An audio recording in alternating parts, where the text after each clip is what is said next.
Shalom, queridos. Bendito seja o nome do nosso Deus. Ele é bom, a sua bondade é para sempre. Hoje nós já estamos no capítulo 61 do profeta Isaías. Nesse capítulo, nós observamos o trecho que o Senhor Jesus mencionou em sua leitura na sinagoga, em Lucas 4, de 17 a 21, e declarou que nele está a profecia se cumprindo. Então já começa assim, você sabendo que o que está escrito em Lucas 4, de 17 a 21, é a confirmação, é Jesus lendo o texto que mostrava a profecia de Isaías se cumprindo. Vejam, há 700 anos atrás, Isaías já falava sobre ele, e aqui ele na sinagoga está dizendo, está se cumprindo o que Isaías falou. Fica muito claro que do ministério de Jesus, seria comunicar, que o ministério de Jesus seria comunicar esperança a todas as nações, consolar o coração quebrantado, anunciar a liberdade, proclamar a glória eterna do reino de Deus. Então, Isaías já falava sobre isso. A mensagem do Messias traria vida aos seus ouvintes. Então, a palavra que fala, a palavra que nós estamos estudando, que é a palavra de Deus e que é Jesus, porque Ele é a palavra, traz consolo, traz libertação, traz vida para nós.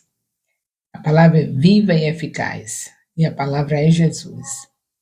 Vivemos em um mundo cercado por más notícias, morte, destruição, desolação, sofrimento, injustiça. A palavra de Deus se contrapõe a tudo isso e nos comunica vida e esperança. A nossa alma, anteriormente vestida de pesar e de dor, agora é restaurada pela esperança, cura e alegria. Nós sabemos que o Senhor Jesus veio para isso. Porque se você está passando por aflições aqui, ele avisou que iria passar. Mas não se esqueça que ele disse que você vai ser livre de todas elas. E o choro pode durar uma noite, mas a alegria vem ao amanhecer. Então é essa a mensagem do Senhor Jesus. No mínimo, se você estiver passando por uma aflição e achar que ela está demorando, não se esqueça que aquele grande dia que Jesus Cristo vem buscar a sua igreja, a aflição passa para sempre. Viveremos com ele numa cidade onde não precisa de luz, porque ele é a luz dessa cidade.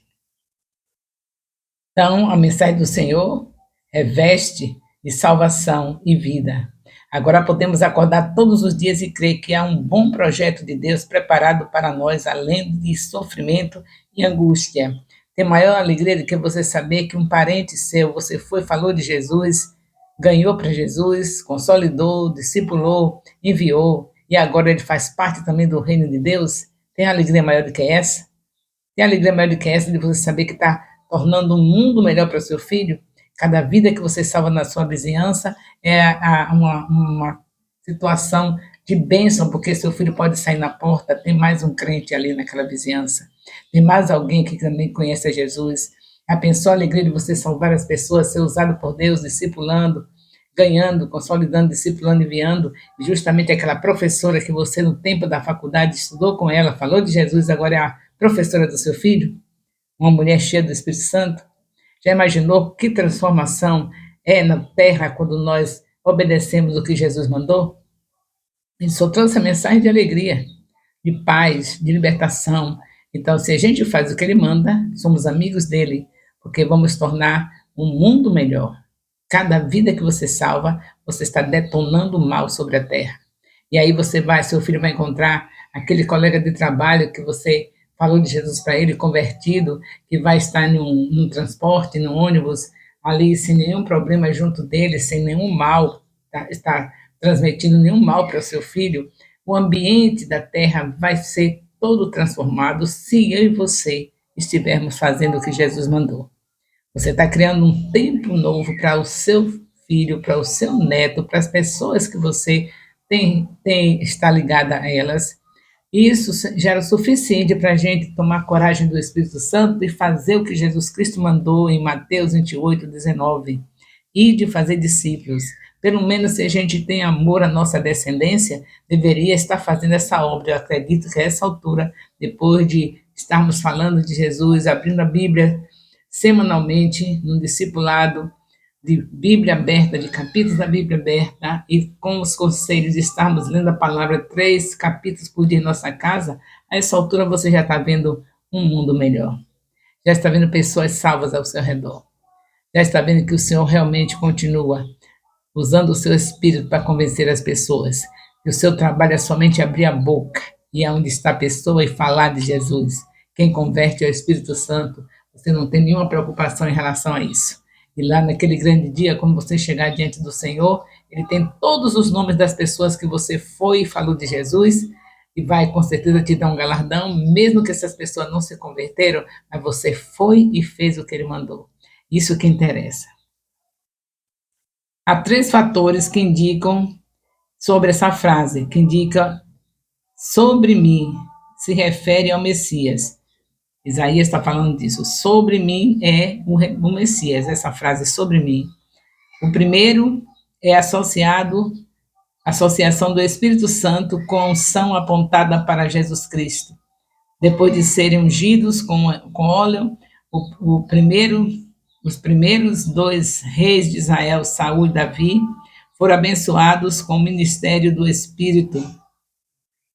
1 Samuel 10, 1 e 1 Samuel 16, 13. Já mostra aí os 2 reis que foram ungidos.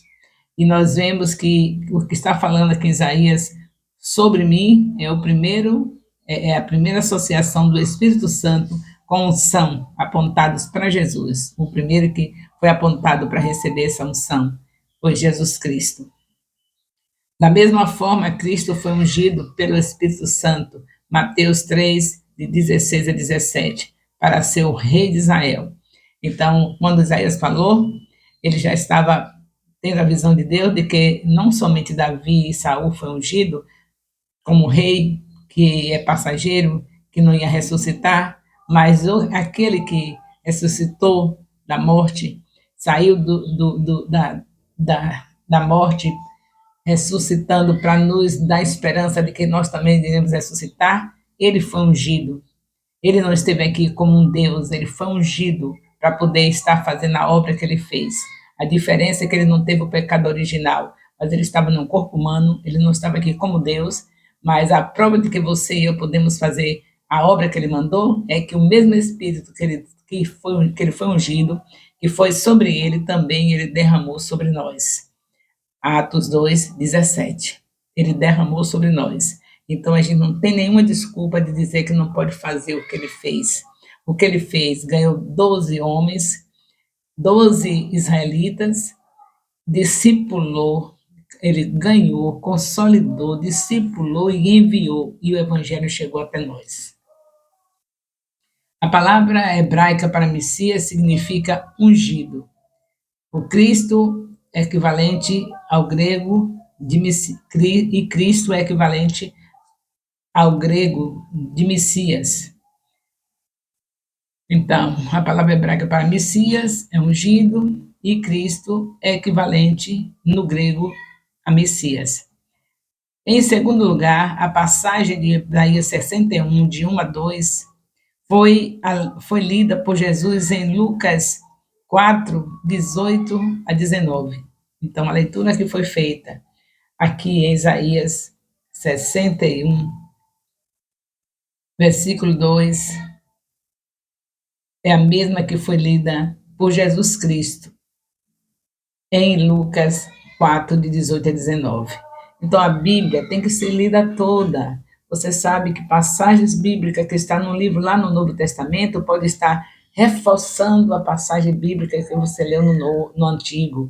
Então, não leia versículos, não fique com versículos decorados porque você gosta do versículo tal, aí você decora, que beleza, não tem problema que você decore, o problema é que você fica com aquele versículo o tempo todo, formando até uma doutrina. A Bíblia vai ser lida toda, meditada, de dia e de noite. Se é para meditar dia e de noite, então faça isso, porque foi o Senhor que mandou. Escolha capítulos da Bíblia na sequência e medite diariamente. Toda a família está estimulada a fazer isso, 3 capítulos da Bíblia por dia, um pela manhã, no lugar secreto onde você vai orar. É claro que se você já aprendeu que o Senhor gosta de falar conosco, sendo Ele a primícia, sendo logo cedo, não é você falar com todo mundo para depois eu falar com as pessoas, com Jesus, não. Você levanta e já vai cuidar de estar naquele lugar com a intimidade com Ele. Nesse mesmo horário, você também aproveita e lê um capítulo da Bíblia. Aí, quando for depois do almoço, enquanto descansa o almoço, você lê outro capítulo. E à noite, se você já é um pai de família, uma mãe de família, lê com toda a família o 3º capítulo do dia, fazendo o culto doméstico. É a palavra de Deus para ser meditada de dia e de noite, como diz o salmista em Salmo 1, versículo 3. Por fim, a missão deste ungido era o ministério de Jesus, pregar boas novas, curar, libertar, proclamar a favor e para confortar. Foi isso que ele veio fazer. Então, quando Jesus leu essa passagem, ele parou no meio da frase após a palavra favor. Ao fazer isso, ele estava mostrando que sua obra seria dividida em 2 momentos. No primeiro momento, ele fez as coisas mencionadas em Isaías 61, de 1 a 2, e no segundo momento, ele fará as coisas mencionadas nos versículos 2 a 3, de Isaías 61. Quando ele retornar, ele fará julgamento sobre os incrédulos, e este será o dia da vingança. Então, a palavra vingança é nesse sentido, com os incrédulos, o dia da vingança do Senhor, de toda a obra maligna que os homens fazem, se distanciando cada vez mais dele. A igreja é diferente. A igreja, apesar de ter falhado muito, mas a igreja sabe de uma coisa que tem que fazer e faz. Ela vai para João, capítulo 1 João, capítulo 1, versículo 9. Se confessarmos os nossos pecados, ele é fiel e justo para nos perdoar e nos purificar de toda injustiça. Enquanto o ímpio, haverá uma vingança para ele, porque eles pecam e acham que não estão fazendo nada. Cada vez mais se distanciam de Deus. Quando o Messias vier, ele mudará a tristeza dos israelitas crentes em alegria, em uma verdade que Isaías mencionou com frequência. No lugar das cinzas, será colocado na cabeça o sinal de luto. No lugar das cinzas, colocada na cabeça como um sinal de luto, eles usarão uma coroa, o azeite de oliva leve, quando aplicado no rosto e no cabelo de uma pessoa, acalma e ilumina seu espírito dissipando assim o luto. Com outro sinal de alegria é a roupa brilhante. Israel será justo e como robusto carvalhos exibirão o esplendor de Deus. Aqui é o capítulo 61 de Isaías, capítulo 61. Agora vamos para o capítulo 62. Louvado seja Deus. Nós sabemos que o Senhor quer que a gente use o tempo de uma maneira maravilhosa. A gente não pode usar o tempo de Deus de qualquer jeito. Vamos aproveitar o tempo, logo que os assuntos já estão bem mais fáceis, depois de estar desde maio estudando a Bíblia, a gente tem facilidade agora de entender mais, não é? Então dá para fazer 2 capítulos quando eles são pequenos. Então, Isaías 62, o Senhor Deus convoca o profeta para orar e interceder por Sião. A função dele era basicamente pregar e orar. Aqui Isaías exerce a segunda parte da sua missão. Ele deve interceder pela glória de Jerusalém, com o objetivo de que no futuro dela se manifeste e tal como o Senhor falou aconteça. Que a glória se manifeste, assim como o Senhor falou, deve acontecer, e por isso Isaías está em oração. Deve ser algo intenso, com propósito e perseverança. Vocês que clamam pelo Senhor, não se entreguem ao repouso e não lhe conceda descanso até que ele estabeleça Jerusalém e faça dela o louvor da terra. Então, ele não parava e convoca o povo para não parar até que Jerusalém cumpra o seu propósito. E é para ser para a glória de Deus, assim como a igreja. Jerusalém hoje já está os convertidos israelitas com os convertidos que são gentios de outras nações, são gentios, estão agora os gentios enxertados em Israel. Então é uma igreja, nós e os judeus somos a igreja. E nós temos as mesmas coisinhas parecidas. Israel sempre precisa de estar sendo disciplinado, porque anda sempre fazendo coisas que não agradam a Deus, mas é o povo escolhido. A igreja também precisa de ser disciplinada, porque sempre está desonrando o noivo Jesus, mas é a escolhida. Então, a gente não vai desistir, o Senhor não se esquece de nós, vamos prosseguir, sempre confiante de que a cada dia Ele nos restaura e nos perdoa os nossos pecados, e nós estaremos naquele dia, naquele grande dia, com Ele.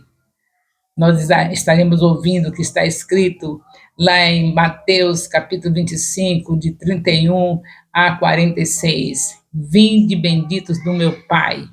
É isso que está nos esperando, porque Deus nos escolheu, Ele é soberano, tem os momentos que Ele nos dá a disciplina, que pai que ama disciplina seus filhos, mas tanto Israel como a igreja continuam sendo os favoritos, continua sendo a noiva do Senhor. Israel era chamado de mulher, de esposa, e nós somos chamados de noiva do Senhor Jesus. Estamos juntos, nós israelitas, para naquele grande dia estarmos com o Senhor num lindo banquete e com nossos corpos incorruptíveis, com vestes brilhantes, vestes resplandecentes. É isso que nos espera, porque o Senhor nos escolheu e temos disciplina, mas somos dele e ele não nos esqueceu e vai estar conosco para sempre.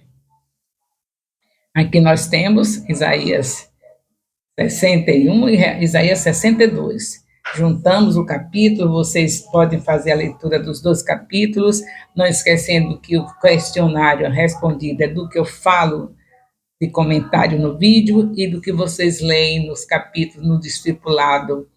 E qualquer coisa que Deus revelar mais dentro do assunto, tanto para o discipulador como para os discípulos, que também são ungidos, também tem o Espírito Santo, mas como o Senhor tem hierarquia, colocou-me como líder principal, abaixo do Senhor Jesus, para estar orientando vocês nesse discipulado de nobreza, de excelência, mas vocês têm direito a receber também de Deus alguma palavra especial no discipulado, Deus falando sobre a lição, e vocês comunicarem comigo para que quando passar pelo discipulado, eu já esteja sabendo do que Deus está fazendo aí.